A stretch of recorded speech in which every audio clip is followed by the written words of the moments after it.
ٹھیک ہے، میں تمہارا حکمران بننے کے لیے تیار ہوں۔ رومی بولتے ہیں کہ جب بھی کوئی شخص تخت نشین ہوتا تو وہ بھول جاتا کہ میرے 7 سال کی آخری تاریخ میں کیا ہونے والا ہے۔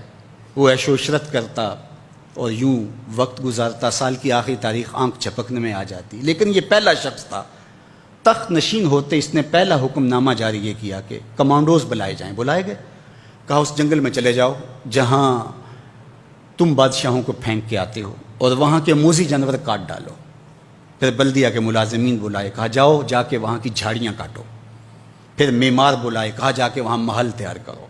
کچھ لوگوں کو بلایا، کہا جا کے وہاں پھول لگاؤ، پھلدار درخت لگاؤ، سایہ دار شجر لگاؤ۔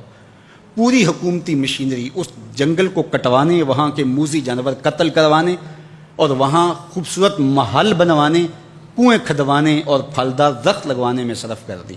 اب سال کی آخری تاریخ کو جب وہ زنجیریں لے کر آئے تو اس نے کہا کہ مجھے کیوں جکڑتے ہو، میں خود جانے کے لیے تیار ہوں۔